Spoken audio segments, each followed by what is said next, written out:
Here we are. Okay. A gentle touch.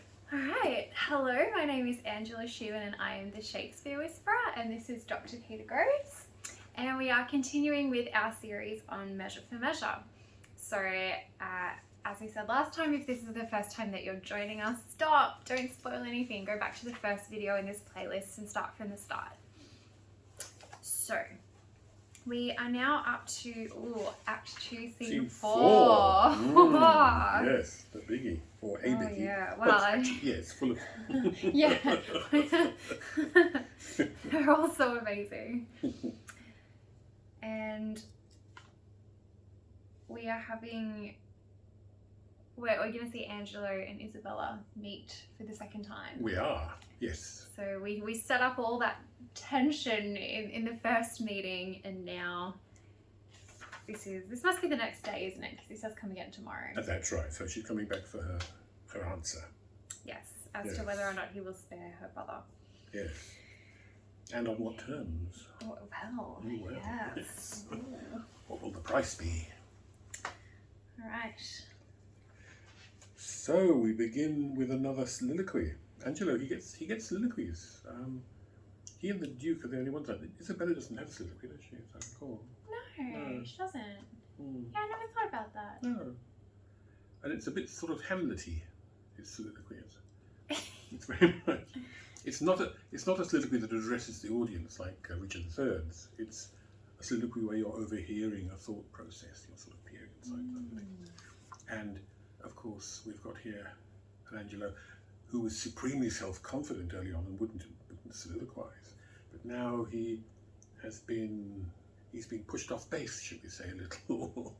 He no longer is so certain about who he is and what he is. And so he's questioning himself, which again is something that, villains in Shakespeare, out-and-out villains, never do. Well, unless it's very, very rarely Richard III, on the point of death, begins to question very briefly, but then he retreats rapidly from that. And so when I would think and pray and think, I think and pray to several subjects. Heaven hath my empty words, whilst my invention, hearing not my tongue, anchors on Isabel.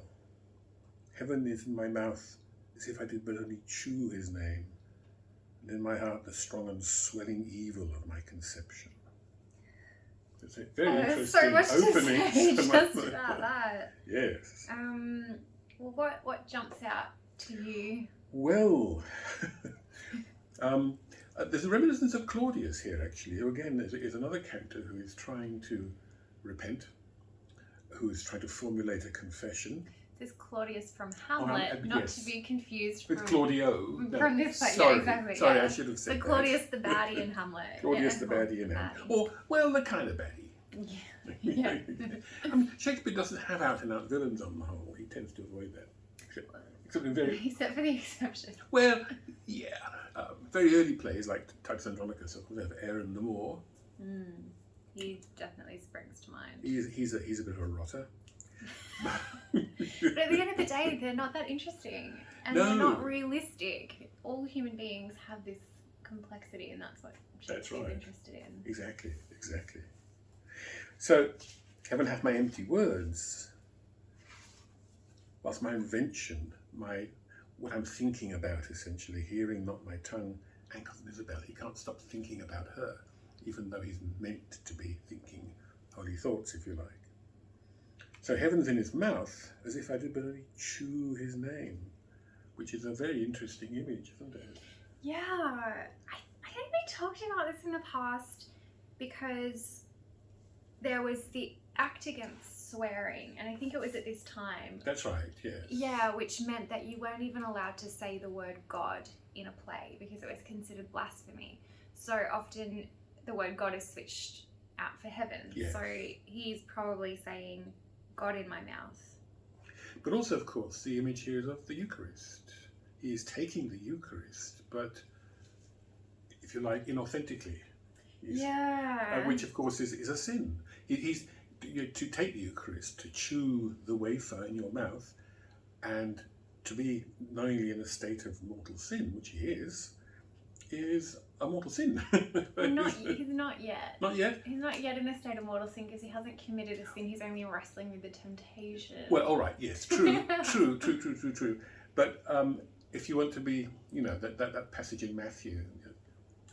Well, that's true. Whoever, yes. If a man looks upon a woman with lust in his heart has already committed fornication with her, which, as I say, seems a bit rough, really. I mean, if you hold off on the fornication, maybe you can get a tick in a box somewhere.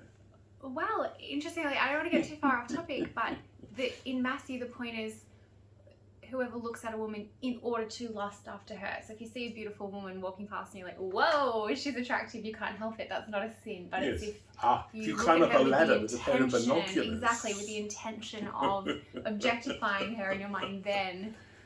Good point. Nice distinction. Yes. Nice so, distinction. I mean. But I think there's a sacrilegious notion here. Chewing, you can't avoid the seriousness of the Eucharist here. Yeah, definitely. Of eating the wafer. I think that's definitely there. And, well, even in Hamlet, Claudius's soliloquy, he's killed his brother, married his brother's wife. He knows that what he's done is wrong, but he can't repent. And he says something like, I try to pray, but I can't. Words without thoughts never to heaven go. So it's no point in just rattling off the words of prayers. If my heart isn't in it, if I don't mean what I'm saying, it's not going to work. Yeah. And I feel like Angelo is picking up on this same idea. So. Very much heaven in my mouth, as if I did but just chew on his name, which yes, a reference to the Eucharist, but also this wrestling with intention and sincerity. I want to be good. I want to be right with God. I don't want to sin. But I want to sin. I want to do the sin, and I know that I can't reconcile the two. Yes, well, it's an image of alienation, isn't it? Because taking that sacrament without, if you like, meaning it, is a sort of it's an image of alienation. So that you want to be good and holy and so on, but you can't because of the state of mind that you're in. So you're merely chewing rather than digesting, if you like. How does the point having it in my mouth, I merely chew on it? I'm not. It's not internalizing it, which is the point of the sacrament. And and with the Eucharist, this works on a literal level. Yes. You literally eat and absorb God into your body. Exactly. And in my heart, the strong and swelling evil of my conception. Which is Macbeth. Macbeth? Is that Macbeth. Well, Macbeth comes to mind, certainly. Yeah, so when the witches, and I've done a video about the witches' seductive language with Macbeth on this channel, when the witches approach Macbeth and they tell him, you're going to be king and everything, and he's thinking about murdering Duncan, he talks about the swelling act, which is kind of like a sexual thing, but also this idea of like pregnancy and conception and growing new life within you, or in the case of Macbeth, growing a kind of death within you. And again, this language is picked up here, the strong and swelling evil of my conception. Conception meaning like the idea in your mind, but also like pregnancy conception. And as you were saying last week, then there's a sense in which Isabella has somehow impregnated and unwittingly Angelo. This is a very powerful idea because, of course, at the heart of Christianity is Mary's conception of Jesus through the word of the Holy Ghost, but also they construed Satan's, particularly in medieval iconography, Satan's temptation of Eve as a kind of insemination and a conception. She conceives through his words sin inside herself. Sin grows and issues from her mouth in the form of a temptation to Adam. Here, Adam, try this fruit. It's very nice. So it's quite a powerful image here. And I mean, the last time that Angelo and Isabella met, which was Act 2, Scene 2, we saw that this language was being picked up on about conception, like man you made, and all the different ways that could be interpreted. So it's coming back again. Exactly. And he talks about that the state whereof I study, in other words, he means what we would call nowadays politics. It's like a good thing being often read grown sere and tedious. He can't keep his mind on anything except Isabella. Which is actually quite interesting, isn't it? Because we said before that in some ways this isn't simply lust, the kind of straightforward lust that you might feel from, I don't know, someone you lost after. Oh, yeah. He said rather delicately, not quite know when to go with that. But it's got an obsessive quality, so it's something between simple lust, which isn't really interested in the object of its attention. All cats are grey in the dark, as they say. Love is blind, lust is blind in that sense. It doesn't discriminate individuals. One chorus girl is as good as the next chorus girl, they all look the same. And this, which is fixated upon Isabella, like love, except it's not exactly love, because of course love is a complex thing which includes, is not puffed up and so on, and certainly includes the well-being of the other, the person beloved. So it's something that is sometimes described as amour fou, which is a French phrase, amour fou, meaning mad love. It means a sort of desire that possesses you and takes over you and makes you do crazy things and so on, it's like a sort of diabolical version of romantic love, put it that way. An obsession with the other. And nothing else means anything to him. Yea, my gravity, he says, wherein let no man hear me, which is an amusing side in a soliloquy, spoken to an audience of 3,000 people. I take pride, could I with boot change for an idle plume which the air beats for vain.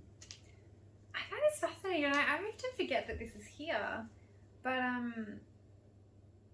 that really adds a whole new dimension to his character, because from everything we've seen of Angelo thus far, he isn't aware of his kind of lack of psychological Engagement? Or like togetherness, like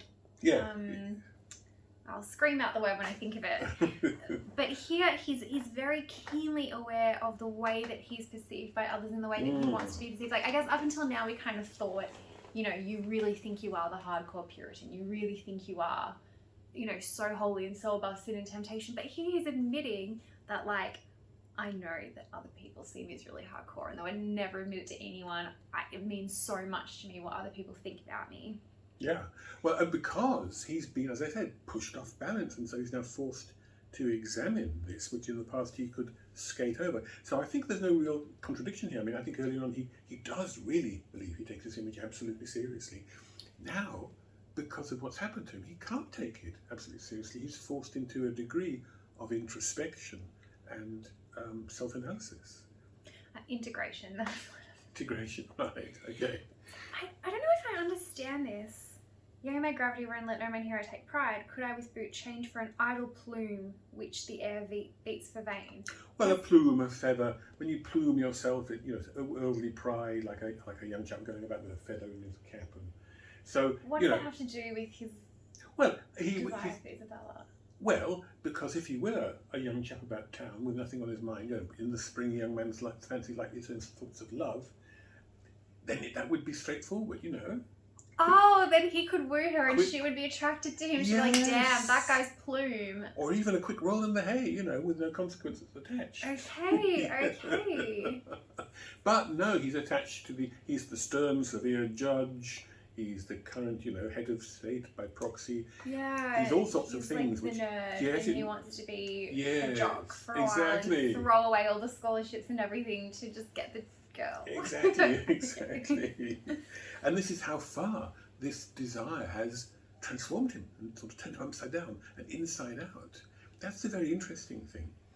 People in the past would talk about Angelo as a hypocrite, and the trouble with that is that it really doesn't account for or explain the kind of complex interiority that we're dealing with here. If you think of, the hypocrite as it's traditionally represented in the kind of, the flat characterization that precedes Shakespeare very much, is somebody who knows exactly what they're doing. They are fully aware that they're presenting one face to the world and another to themselves and so on. And they revel in that knowledge and so on. Here, Angelo is simply somebody who has been forced to peer into the pit of his own nature, and he doesn't really like what he sees there. So hypocrisy is really not a term that's actually very useful. His name itself, we talked about this, I'm sure, didn't we? His name is Angelo. Angel. I don't know if we did. Oh, right. Wow. and of course, the first fallen angel is Lucifer. Lucifer was, the first among God's angels, and he turned against him and was cast down into the pit of hell. How art thou fallen, O Lucifer, son of the morning? Thou hast said, I will make myself like the Most High, but now we shall be cast down into the pit. So, there we go. Let that be a lesson to the rest of you. Yeah, and the point about Angelo, the fallen angel, is pride. The pride he hasn't been able to admit so far. He thinks of himself as humble, just as, Isabella thinks of herself as ascetic, fleeing from the world and holy, and in fact she's anything but. Angelo simply sees himself as the humble servant of God, the mild-mannered public servant.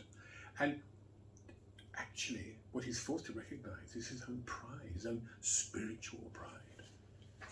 So it's a fascinating moment, this, when he's kind of wrestling with this new awareness about himself and trying to deal with it. I don't want to go on about this too much, but when he says, yea, my gravity, wherein let no man hear me, I take pride, doesn't that imply, and I always took pride in this even before Isabella and I was aware of it, like he's not like, hang on a second, do I take pride in my... I don't, look, yes, it's a question of interpretation, isn't it? And also very much, of course, this is something for the actor, the director. I mean, you could certainly play this a number of ways. But I think it's actually more interesting if we see him as somebody who has just now come to recognise the hollowness of this posture that he had, that he took so seriously, because he's, as I said, it's like a sort of adolescent piety that he's been engaged in. It's not really fully formed or matured or anything like that, and so he's now come to see that the whole thing was, to a certain extent, a way of, building up a self for himself, a kind of, persona to engage the world with and so on. Yeah.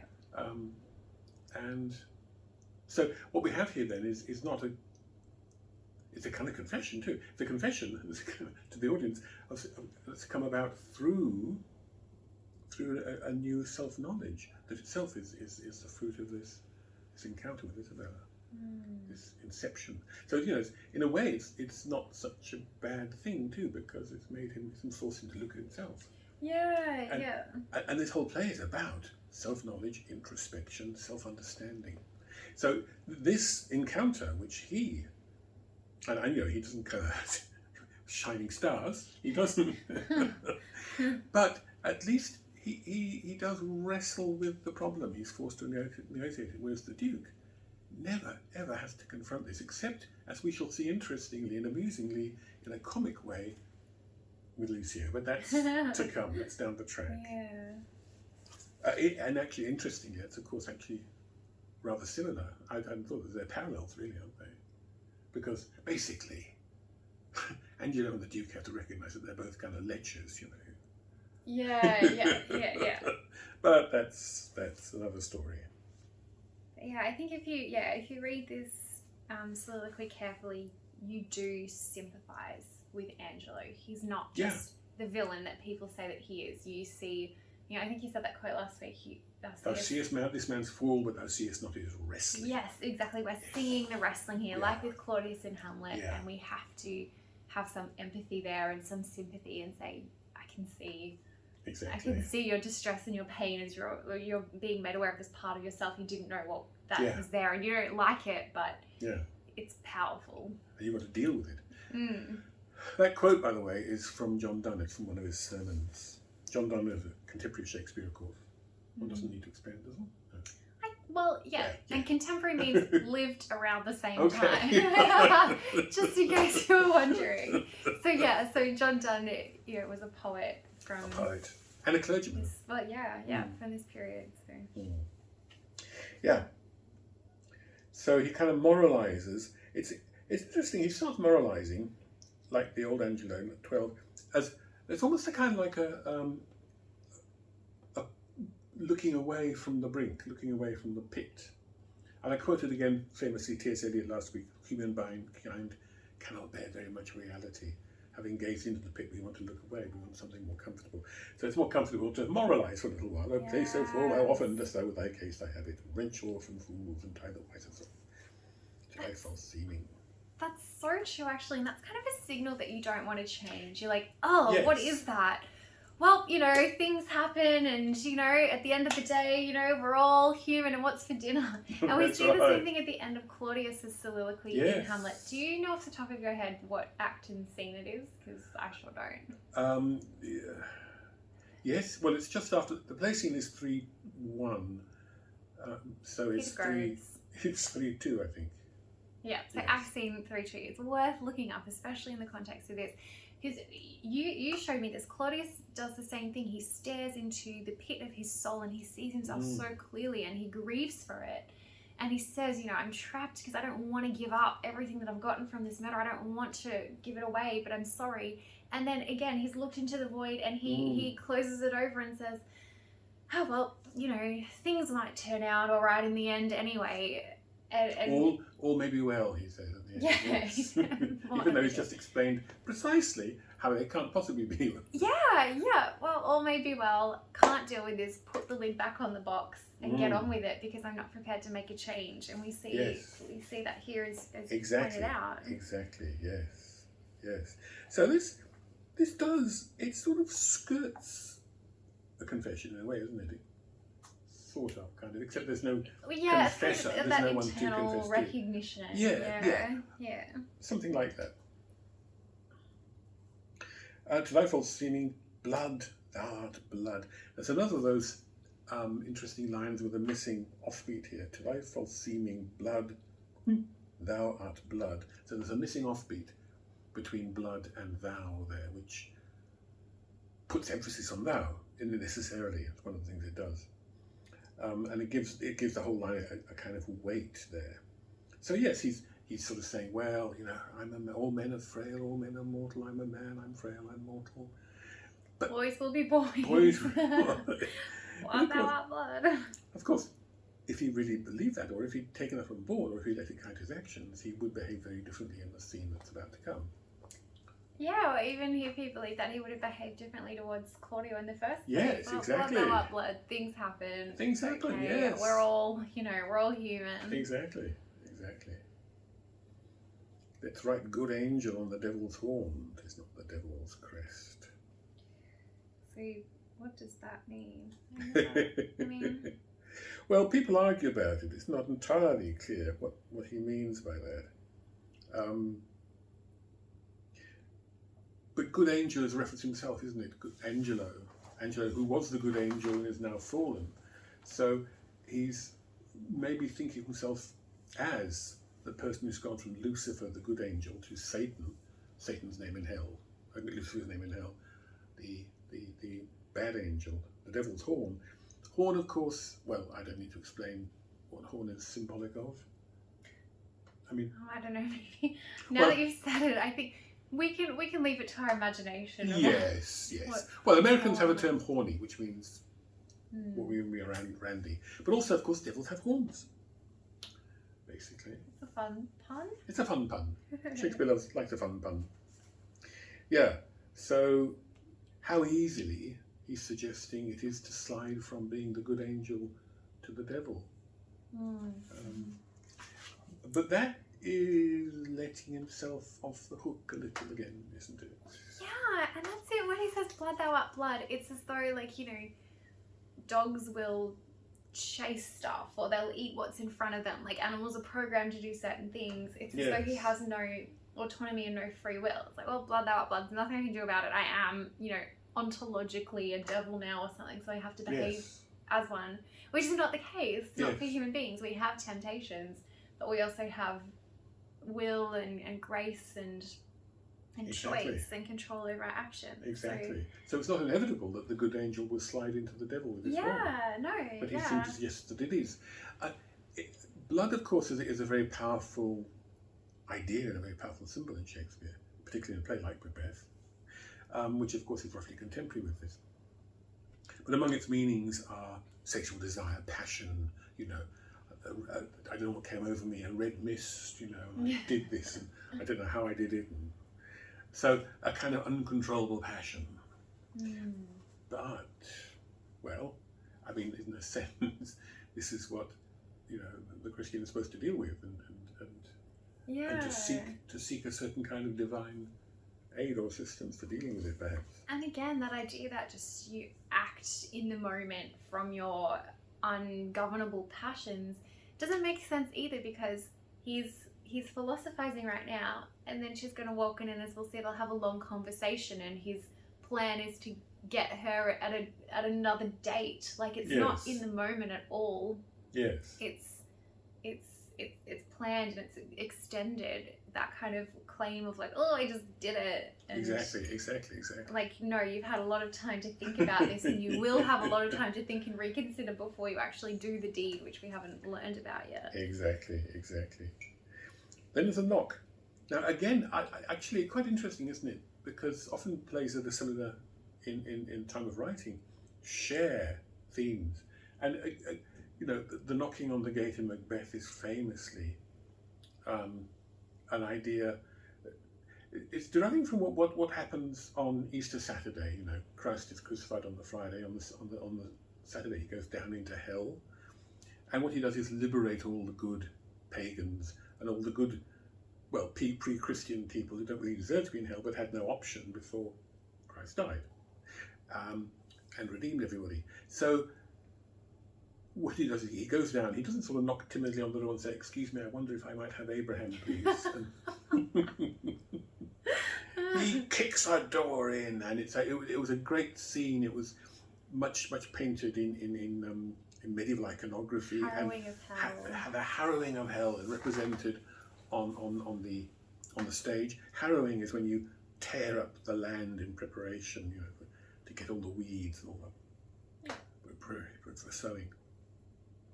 So the knocking of the gate of Macbeth, when the porter hears the knocking, and of course it's Macduff come to pick up Duncan, is a kind of it's seen by them as a sort of divine intervention, an uncovering of guilt. And it's the same here. Look how he doesn't say an innocent man would have said, "Ah, who's there?" But no, how now? Who's there? It's a very jumpy response, isn't it? It's a very guilty starting response. Yes, I never noticed that. Does yours have the stage direction of knocking? Because mine doesn't. It does, but it's kind of obvious in a way, isn't it? Well, yeah, that's true, actually. Found out who's there, and then the 7 enters, so they must have announced themselves. I suppose he could have been whistling, or he could have dropped a plate or something. No, you're right, it's knocking. It's probably not. Right. As I said before, Shakespeare doesn't put most stage directions in, and the reason is obvious. He's there, he's part of the acting team. He can tell people what needs to be done. And so they didn't find their way into his manuscript on the whole. And therefore, when you find them, they're very often editorial. The editors put them in to be helpful. Often a good edition will put square brackets around editorial things, so you can argue, saying, I don't think that's there at all, or shouldn't be there. But here I think it probably clearly is. I think so too, yeah. Yes.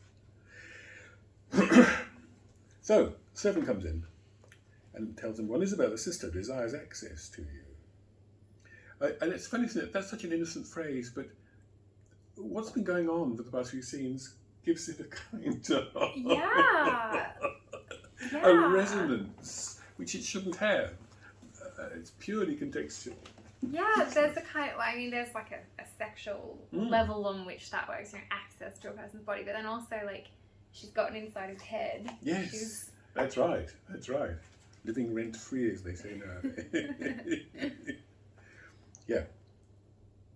Teach her the way, says Angelo. Oh, Oh heavens, why does my blood thus muster to my heart, making it both unable for itself and dispossessing all my other parts of necessary fitness? Again, a response that isn't in any way a response of lust. Yeah. In fact, dispossessing all my other parts of necessary fitness, there may be, I've never occurred to me before, but since we're on this vein, I mean, an erection, of course, is an infusion of blood into the appropriate organ. And lust probably requires this, you can't get very far without it. But here, it's the reverse.